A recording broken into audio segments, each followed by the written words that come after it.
दोस्तों, हमारे इस यूट्यूब चैनल में आप लोगों का बहुत बहुत स्वागत है।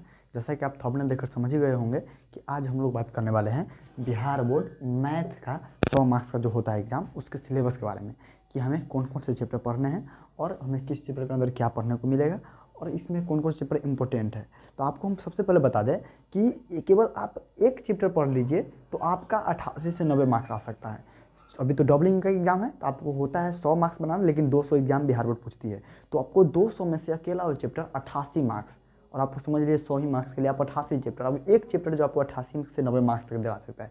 तो उसके आगे हम बात करेंगे, अब केवल वीडियो में बने रहिए। तो चलिए सबसे पहले हम बात करते हैं। देखिए, रिलेशन एंड फंक्शन पहला चैप्टर आता है। जैसे कि आप पढ़े होंगे 11th में सेट थ्योरी पढ़े होंगे ना, उसी प्रकार से रिलेशन एंड फंक्शन पढ़ना पड़ता है। अच्छा, दूसरा का चैप्टर है ITF inverse trigonometric function. Inverse trigonometric function में जैसे कि आप लोग ट्रिग्नोमेट्रिक 10वीं में पढ़े हैं ट्रिग्नोमेट्रिक त्रिकोणमिति पढ़े हैं, अब 11th में भी पढ़े होंगे ट्रिग्नोमेट्री, तो यहाँ पर पढ़ना पड़ेगा इन्वर्स ट्रिग्नोमेट्री। उसी प्रकार से थोड़ा सा उसी से रिलेटेड है, बहुत ही आसान चैप्टर है, आप पढ़ लीजिएगा, ठीक ना। अच्छा हाँ, और अब मैं आपको बता दूँ कि इसके जस्ट हम अब बात करेंगे कि कौन ऐसा चैप्टर आपको कि जहाँ से 5 मार्क्स फिक्स है, आता ही आता है, 100% आप श्योर रहिए कि 5 मार्क्स फिक्स आपको आता ही आता है। जैसे कि आपको मालूम होगा सिलेबस कि 100 को ऑब्जेक्टिव पूछता है, उसमें से 50 आपको बनाना पड़ता है मैथ में, और 30 को 2 नंबरी में से 15 को 2 मार्क्स बनाना पड़ता है, और 8 को 5 मार्क्स वाला में से 4 को आपको 5 मार्क्स वाला बनाना पड़ता है, ठीक ना। तो उसी के बारे में बात करेंगे। तो चलिए आगे बात करते हैं। तो दूसरा का इन्वर्स ट्रिग्नोमेट्रिक फंक्शन, जरा शॉर्टकट में ITF बोल देंगे, ठीक ना। तो इन्वर्स ट्रिग्नोमेट्रिक फंक्शन हम लोगों को पढ़ना पड़ेगा। तीसरा है डिफरेंशिएशन में पढ़ना पड़ेगा, अपकलन, जैसे कि आप लोग अभी फिजिक्स में थोड़ा बहुत यूज होता होगा, आप लोग 11th में डिफरेंशिएशन, इंटीग्रेशन ये सब पढ़े होंगे। उसके बाद होगा इंटीग्रेशन और डिफरेंशियल इक्वेशन और वेक्टर, ठीक ना। और उसके बाद आपको 3D पढ़ना पड़ेगा, मैट्रिक्स पढ़ना पड़ेगा, डिटर्मिनेंट, LLP का अर्थ ग्राफ। इसमें ग्राफ जैसे कि आप लोग 10वां में पढ़े होंगे ग्राफ, और जैसे कि आप लोग 10वां एग्जाम देखे होंगे कि ग्राफ 5 मार्क्स में रहबे करता है फिक्स है, उसी प्रकार से यहाँ भी समझ लीजिए कि 5 मार्क्स ग्राफ फिक्स है, हर एक साल 5 मार्क्स में रहबे करेगा।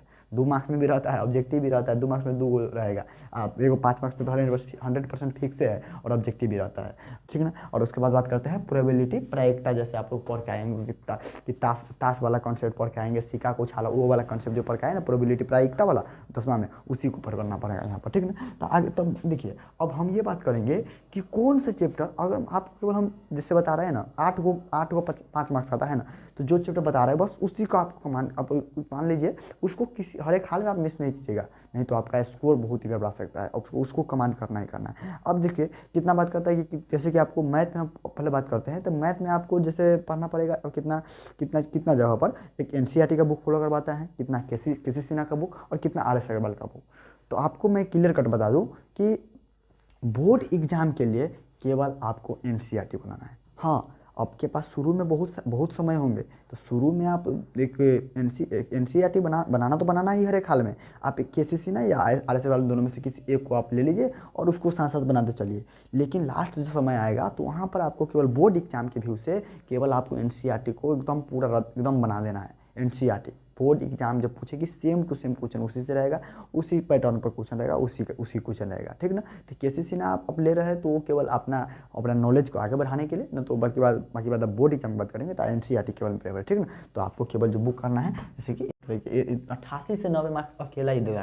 तो इंटीग्रेशन आपको हर एक हाल में इस पर कमांड कराना है, बहुत ही अच्छा, किसी भी हर एक हाल में आप इस चैप्टर को मिस मत कीजिएगा, एकदम अच्छी तरह से इसे कमांड कर लीजिएगा, ठीक ना। तो ये हो गया 88 से। अब बात करते हैं 5 मार्क्स वाला फीस कौन कौन है, 5 मार्क्स अबे करेगा, 8 को श्योर है, देख लीजिए। एक है पहला चैप्टर, 5 मार्क्स एकदम श्योर रहिए, 5 मार्क्स यहाँ से अबे करेगा, 5 मार्क्स 100%। एक है डिफरेंशिएशन, 5 मार्क्स अबे करेगा, इस बात को फिक्स रहिए, 5 मार्क्स अबे करेगा, ठीक ना। अच्छा, आप देख लीजिए यहाँ पर है, एक है मैट्रिक्स या डिटर्मिनेंट, इस दोनों में से 5 मार्क्स अबे करेगा, ये बात को समझ लीजिए, 5 मार्क्स, ठीक ना। अच्छा, ये जो ग्राफ वाला पोर्शन है ना, यहाँ से 5 मार्क्स अबे करेगा, इस बात को आप समझिए, 5 मार्क्स, ये सब फिक्स हो, यही अबे करे, यही से 5 मार्क्स आता ही तो आता है, ठीक ना।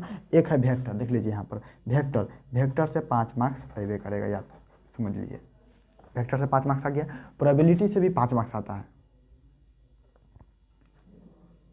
प्रोबेबिलिटी से भी 5 मार्क्स आपको रहेगा रही। इंटीग्रेशन तो 88 नंबर समझ रहे हैं, 90 मार्क्स, तो इसमें से 5 मार्क्स नहीं आया तो हो ही नहीं सकता, ऐसा यहाँ से 5 मार्क्स रहबे करेगा।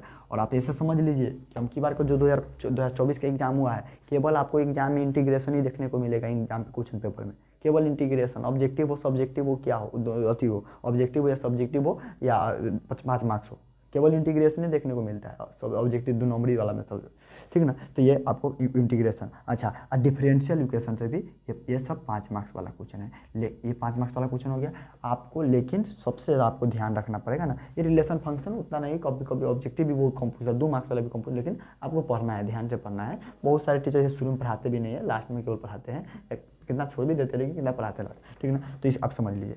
तो लेकिन आपको 3-4 चैप्टर है कमान के, ज़्यादा नहीं कि आप ज़्यादा ना कमाने की कोई बात नहीं, आप 3-4 चैप्टर कम से कम कमान कर लीजिएगा ना, तो आपको समझ में आ जाएगा। आपको देख लीजिए क्या क्या, आप एक इन्वर्स ट्रिग्नोमेट्रिक कमान कर लीजिए, एक डिफरेंशियल इक्वेशन नहीं छोड़िएगा, इंटीग्रेशन नहीं छोड़िएगा, और डिफरेंशियल इक्वेशन नहीं छोड़िएगा, वेक्टर थ्योरी नहीं छोड़िएगा। अगर इतना आप कमान कर लेते तो आपका ठीक है, और बाकी बात पूरा कमान हो जाता है तो 5 मार्क्स के लेने से भी पूछता है। कम से कम आप मैथ बहुत ही है ना कि इंटीग्रेशन अकेले बहुत नंबर खींच देता है, 88 से 90 मार्क्स अकेले ही पूछ देता है, ठीक ना। तो इस बात को आप समझिए। और ये हमारा केमिस्ट्री का था। तो मेनली आपको बुक को लेकर कन्फ्यूजन होगा ना कि केसीसी ना बनाए क्या एनसीईआरटी, तो मगर वो बता चुके आपको कि केवल आपको बोर्ड के एग्जाम के व्यू से आपको एनसीईआरटी को पूरी के पूरी एक्सरसाइज जितना भी होता है बना देगा। उसके लास्ट में मिसलेनियस आता होगा, उसको तो खासकर बना लीजिएगा, क्योंकि क्वेश्चन सेम टू सेम वहीं से उठाकर डाला जाता है, ठीक ना। और एग्जाम्पल भी नहीं छोड़िएगा, एग्जाम्पल भले आप कॉपी पर न मत बनाइए, एनसीईआरटी में एग्जाम्पल दिया रहता है, उसके बाद एक्सरसाइज रहता है, और उसके बाद मिसलेनियस रहता है। तो एग्जाम्पल से भी क्वेश्चन सेम टू सेम रहता है, तो आपको एक बार देख लीजिएगा, एग्जाम्पल भी एक बार देख लीजिएगा, लेकिन एक्सरसाइज उसका छोड़ना नहीं है हाल में।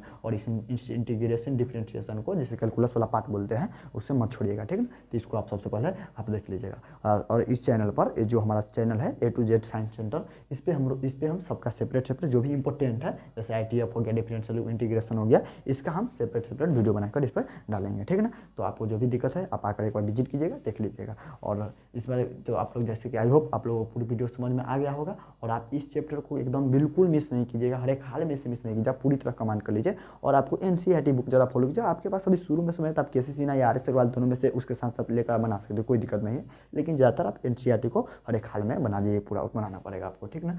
तो सारे वीडियो तो आपको समझ में आ ही हो गया होगा।